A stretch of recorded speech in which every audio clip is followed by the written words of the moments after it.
Welcome, everyone, to today's Scaling with People podcast. I'm going to recur your host, and I'm excited to have Chris and Lynn here from Inspire. There's some wonderful stories they're going to share about their experiences as founders and some of the lessons learned, and then we're going to dive into some performance ideas. Chris, why don't you introduce yourself to get us started? Hi, everybody. I'm Chris Wollerman and CEO of Inspire. And I started my career in big companies for the first 10 years out of college as an engineer. And being a part of some toxic cultures, we decided that we wanted to start something on our own. So we started in 1997 with 7 people in a software company.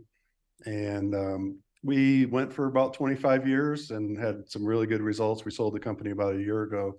But about in the middle of the company, we were starting to see some flat growth. And so we wanted to apply some of our leadership development learnings around goals and strategy, as well as continuous performance management. And there really wasn't any good tools on the market. So we decided to create one ourselves called Inspire.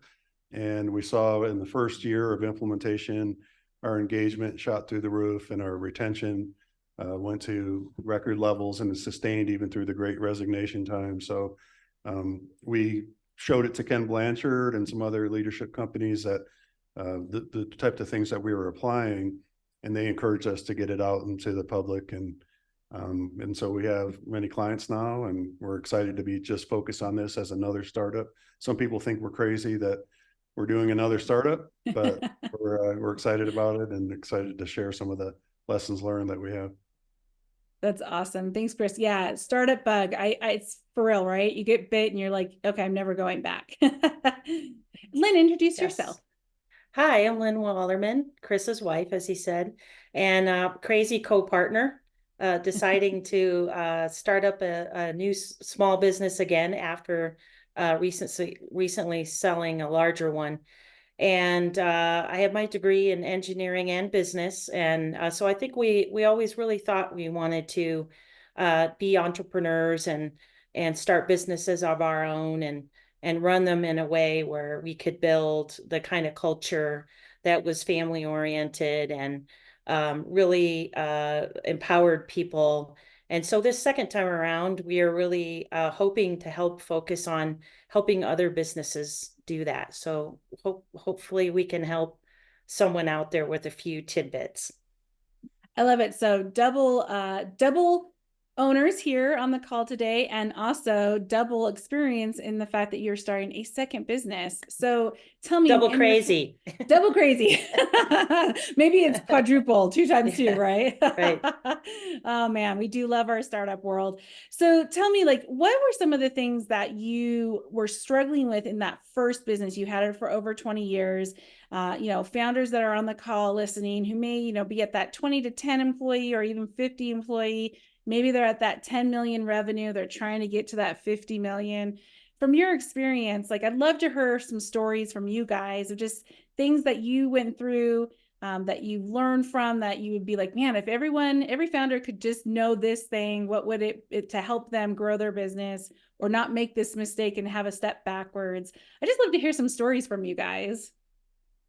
Sure. Lynn, I'll take that one. I think hiring right, the recruiting of the right people to begin with that really fit your values and your culture and understand your mission and vision.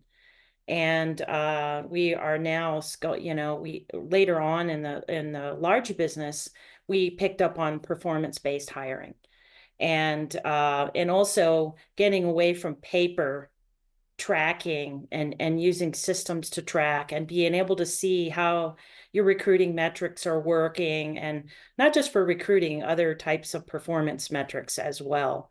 So that would be a biggie that I would say really trying to get right after floundering and struggling through some bad hires in our first business.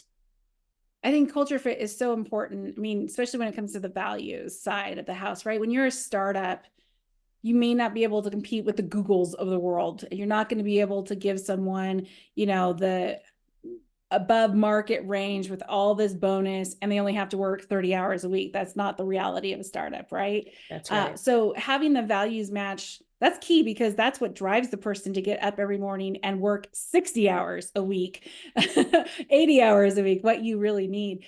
I have a question on that hiring, because I've had a couple conversations with different CEOs, and everyone seems to have a different philosophy. I'd love to learn what yours was. Obviously, startups, you have a finite amount of money in the bank account before you have to go get funding.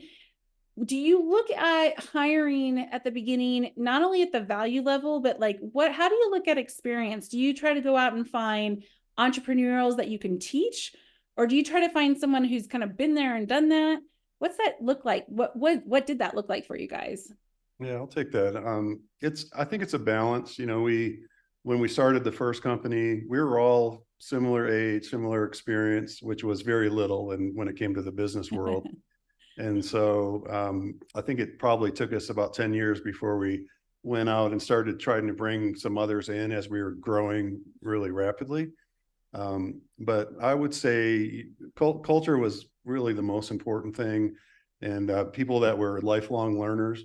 So we were very interested in learning about how to expand our business and a leadership development. That's one thing I always recommend is there's some great programs out there that can help you become better coaches to your people, and making sure as you're selecting leaders, a lot of the ways that we interview is to have people describe their history of work, but not so much around their skills, but how did they get along with their manager, and how did they get along with their teams, and why did they leave, and why did they move on? And you can pick up a lot of subtle nuances about their cultural and values, even when you're not asking those direct questions. So that's helped us a lot, just really get that culture match. And then we certainly brought in experienced people to help as we got to certain stages in the company, and when we got to 10 to 20 million, and we ultimately got to about 60 million. And each of those steps, you need professionals like to win big government contracts. We needed some good credibility on the team. So bringing people like that on that could really help us with the experience and the types of work that we were doing for the government. Yeah, we think of the term of think like an owner, and trying to find the people with the energy and grit that think about how a business is successful from the beginning at the early stages. And so that is dependent on the person. And then we found that we had a range of juniors to seniors that had that mindset, and that was the right way to spend the money. It was well worth it.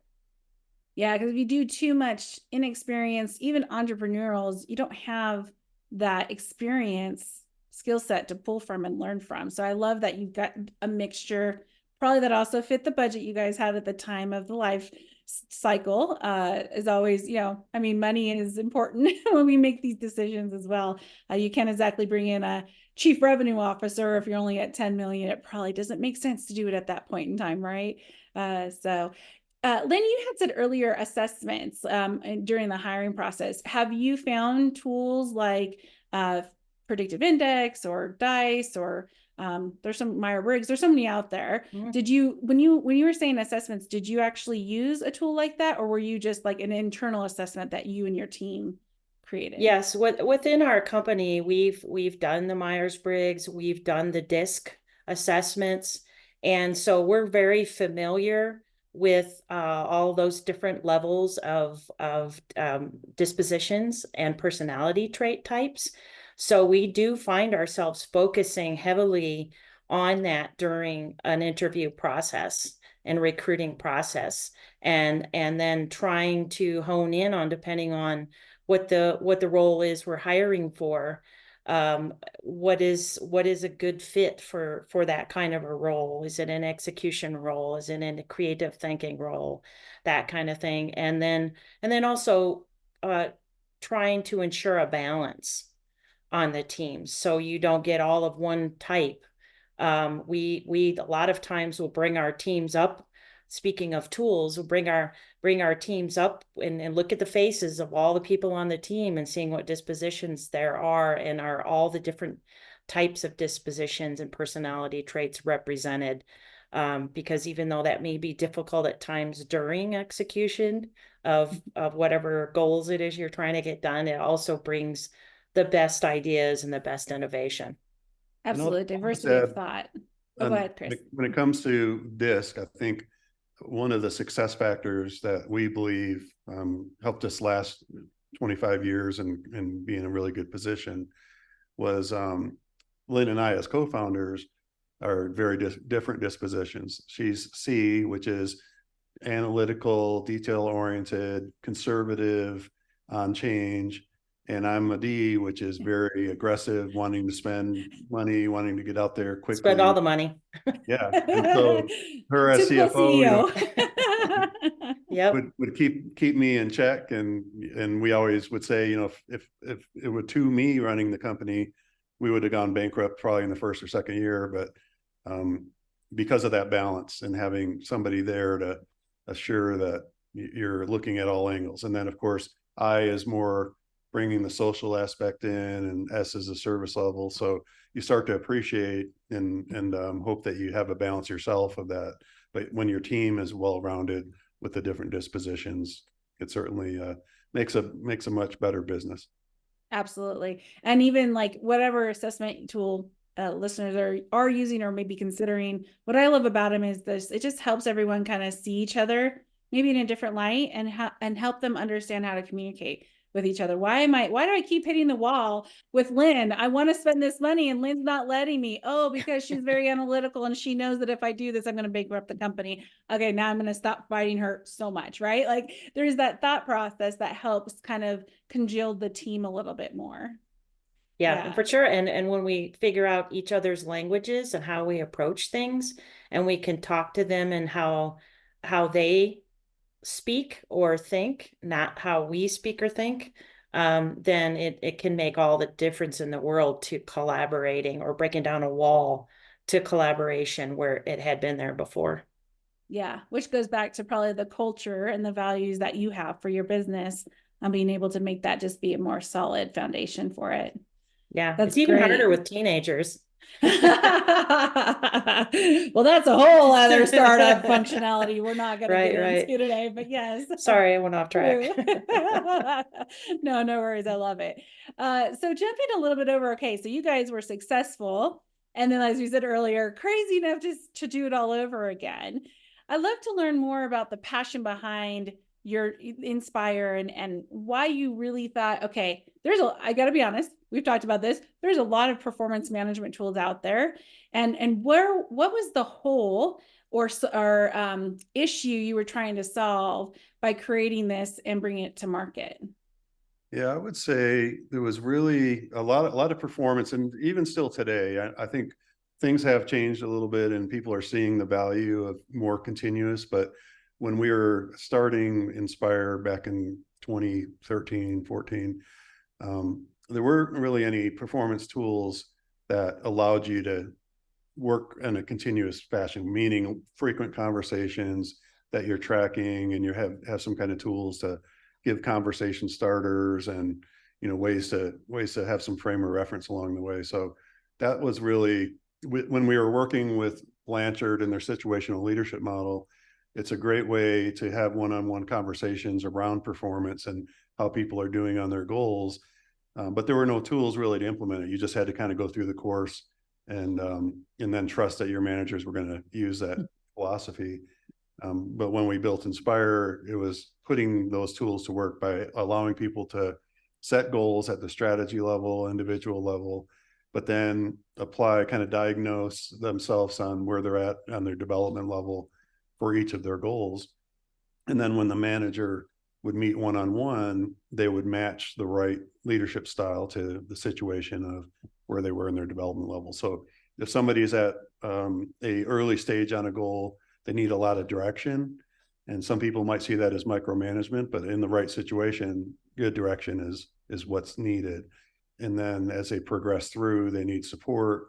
And then when they're at the achieving level on the goal, they don't need lots of direction. They need to, be delegated. And so just people realizing that you can, have these different leadership styles and be successful and have a tool that will guide you through that. So that was really key in creating Inspire and allowing all the time that usually happens between a performance agreement at the beginning of the year and a performance appraisal at the end. There's a ton of time of work happening there that performance coaching needs to happen. And that's really what the tool was created for. Yeah, and having another driver was bringing assessments or appraisals from paper and PDFs and things to a tool that managers had access to all the data, even in the past, rather than digging through files and trying to see, because if you're lucky, your people stay around 10 or more years, and that's a lot of information and data and career nurturing that you're doing, and you need a way to work with that data. And the other part of it is it's really eye-opening when you're trying to align your entire organization to what the mission or the goals of the entire company is. And we really were able to see, how does an accountant align to the company's mission when they might feel like, oh, I'm just crunching numbers. And if you don't have everyone rowing in the same direction and working on the same kind of goals for success of the company, it can be sometimes working against you. So it was very eye-opening to start to try to include everyone and align everyone to what the mission of the company was. And this allowed us to really get our arms around all of that and then start to work towards filling the gaps where we saw them. Yeah, that makes sense. So we talked a little bit lessons learned on your past company. Have you been able to take that into consideration building this new one? And if so, what are some different lessons that you've been learning along the way of this journey of this business? Well, certainly, just by having gone through it all, especially the startup years of the first 5 years, I think that's probably where you learn the most about hiring the right people, as Lynn mentioned. One of the things that I always talk about is having some tools for managers and leaders that can really help get everybody on the same page and come up with a common language and culture.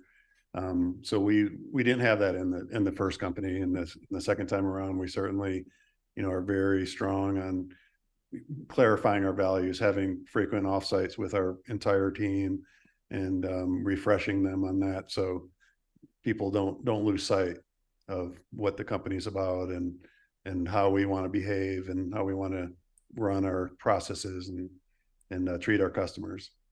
And really pushing the leadership courage, I would say, more so than in the beginning, where we really didn't know. We were brand new business people, business partners.